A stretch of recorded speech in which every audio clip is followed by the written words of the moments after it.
think, just being a regular human for a couple weeks, maybe a month or so, and trying to figure out what I'm going to do next in terms of my future.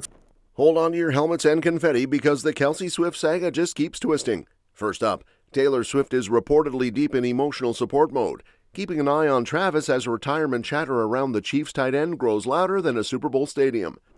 Then, insiders hint Travis might hit the field for another season if Eric Bieniemy returns, his football Yoda and ultimate motivator. I've had so many unbelievable, growing moments under him as a player, as a person, and I just love the guy. Next, the NFL uncertainty has hit pause on wedding plans, with Taylor and Travis wisely taking things slow while juggling love and life decisions. Taylor Swift and Travis Kelce are reportedly going through the first real test in their relationship as his potential NFL retirement looms amid their wedding planning. And finally, Jason Kelce went viral clearing up fake quotes about Bad Bunny, proving the Kelce family knows how to handle drama with a side of humor. Taylor is reportedly keeping one eye on Travis and the other on the emotional fallout of his possible NFL exit. Retirement chatter around the Chiefs tight end isn't some far-off rumor anymore. It's hanging over the couple like a cloud of post-game confetti.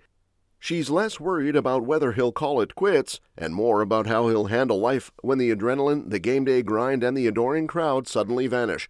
The scoop paints a picture of Taylor stepping into emotional support mode like a pro. She apparently gets the toll big life shifts can take, having navigated her own reinventions in public. Her worry isn't just about football. It's about the identity crash when a man who spent years being the anchor of a franchise suddenly has to redefine himself. She's all about helping him prep for that mental pivot, rather than nudging him toward a particular choice. She's the calm in the storm, quietly bracing for what comes next while keeping the spotlight glare at bay. Travis isn't exactly playing coy either. He's dropped hints in interviews, talking about his 2025 season and the physical toll of football, while admitting he's weighing the next chapter. Exit meetings with the team? Check. Internal chats about future options? Check. The message is clear. The guy is deep in the mental gymnastics of deciding when to hang up his cleats, and that's exactly what has Taylor's radar pinging nonstop. I got so much love for this team, this organization, and the people here. So I'll spend some time with them, go through exit meetings tomorrow, and get close to the family and figure things out. Combine that with a season where the Chiefs carried Super Bowl expectations and every single play was analyzed on ESPN and Twitter, and you've got a pressure cooker. Fans and social media chatter are only amplifying the stress, making speculation feel like destiny before a word is officially said. And it's not all doom and gloom. Travis is building a media and entertainment portfolio that could cushion the transition. Guest spots on Saturday Night Live, a celebrity game show, and business ventures hint that the guy might be prepping for a life after football that's more than just couch potato mode. Taylor reportedly sees the promise there, but still worries about the psychological shift, because no amount of SNL appearances replaces the weekly rhythm of game plans and locker room camaraderie. Between engagement plans, potential touring schedules, and high-profile scrutiny, the couple is juggling a mix of public appearances and private conversations about identity, timing, and the next chapter. Taylor's focus seems steady, keeping Travis grounded while bracing for the emotional crash that often follows elite sports careers. Whatever he decides, he's not just a career choice. It's a test of how two intensely watched humans navigate love, life, and transition under a global microscope, all while trying not to trip over the hype. And just when you thought Travis had retirement on the brain 24/7, a new plot twist drops. The possible return of Eric Bieniemy to the Chiefs could totally shake up Kelce's exit timeline. Travis is buzzing over the idea of Bieniemy sliding back into the offensive coordinator spot, basically his football Yoda. Apparently these two go way back, and insiders describe Kelce lighting up like a kid on Christmas morning at the thought of having that familiar coach back in the building. It's not just nostalgia, it's the kind of bond that could make a man reconsider hanging up his cleats and trading the gridiron for Netflix marathons. I can't wait to see him back in the building, man. He's one of my favorite coaches of all time. Going to be awesome to see him back in the building and see him back wearing the Chiefs logo, baby. The excitement is palpable. Kelce reportedly talked about all the unbelievable growth moments he had under Bieniemy, both as a player and a human being, and now seeing him in Chiefs gear again would feel like coming home. I've had so many unbelievable, growing moments under him as a player, as a person, and I just love the guy. If there were an emotional MVP award, Bieniemy would be in the running for basically saving Travis from early retirement. And let's be real, after months of contemplating the big life pivot, having a trusted mentor back in the fold is like adding a cheat code to the NFL game. Meanwhile, the Chiefs are scrambling to fill the OC gap left by Matt Nagy's contract expiration, and all eyes are on Bieniemy to swoop in. It's basically a perfect storm. The team needs leadership, Travis needs inspiration, and the reunion could be the nudge he's been waiting for. With Andy Reid still calling the shots and Patrick Mahomes out for the moment, the pressure cooker that is Kansas City football makes every staffing move feel like a major life event. And Kelce? He's soaking it all in, weighing whether the magic of a familiar voice and system could delay his retirement plans.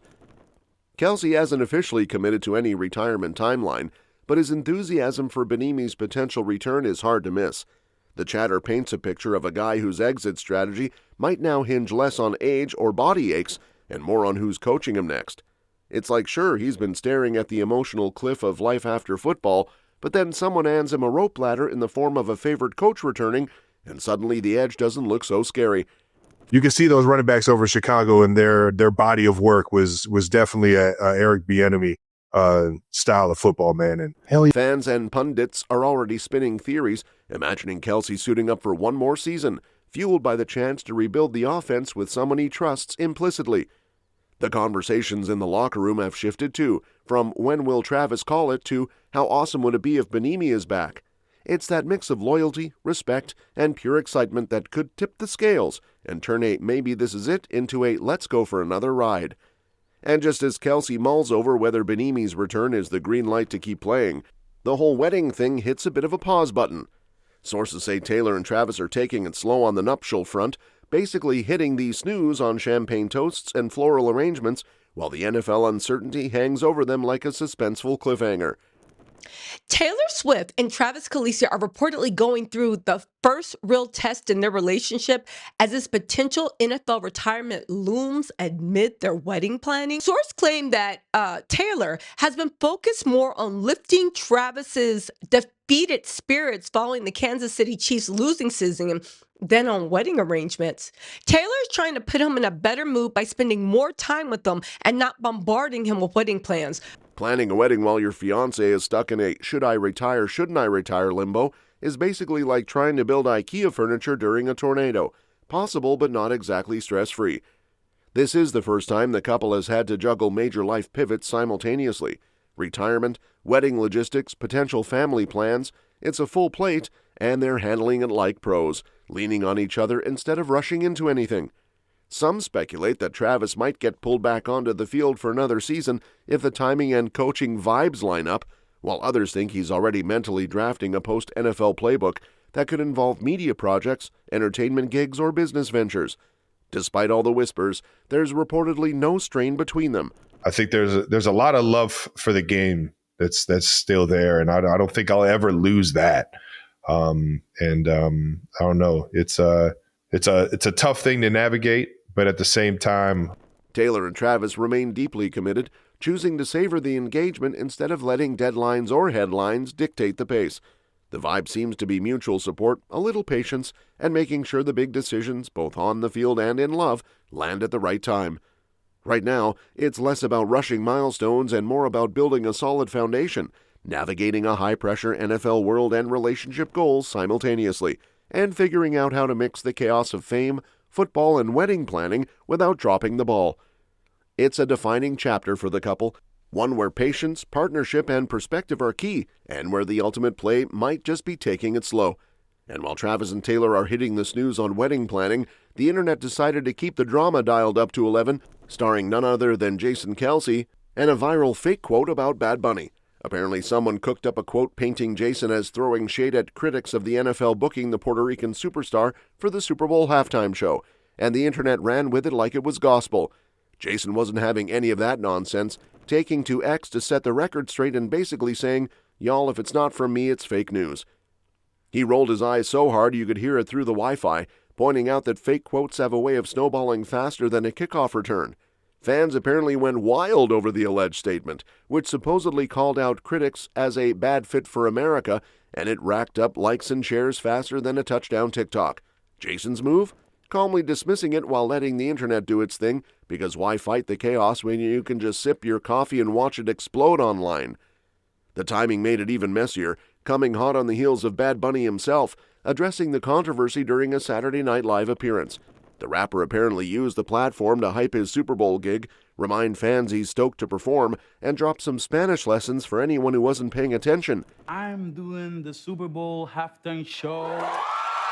I'm very happy, and I think everyone is happy about it. I'm very excited to be doing the Super Bowl, and I know that people all around the world who love my music are also happy, especialmente todos los Latinos. Sources note that the line about "you have 4 months to learn" became a meme almost instantly, with people joking that it's basically a countdown timer for pop culture literacy. The whole saga reportedly sent waves through the Kelce family group chat, with Jason joking that Swifties had him trained in handling viral nonsense without losing his cool. It's become a case study in modern celebrity life. Viral fake quotes, social media amplification, and a superstar rapper telling Americans to brush up on their Spanish, all while your brother might still be deciding whether to retire or not. Meanwhile, the internet naturally can't resist piling on. Memes, TikToks, and threads comparing Jason's denial mood to every coach Travis has ever had started trending. Sources say the couple seems unbothered, treating it more like background noise than a crisis, probably a skill Taylor has mastered after years in the spotlight. And as chaotic as it all seems, insiders emphasize that the family is laughing about it privately, reminding themselves that viral storms pass faster than a Monday Night Football replay. That's all for this video, folks. We'll see you next time.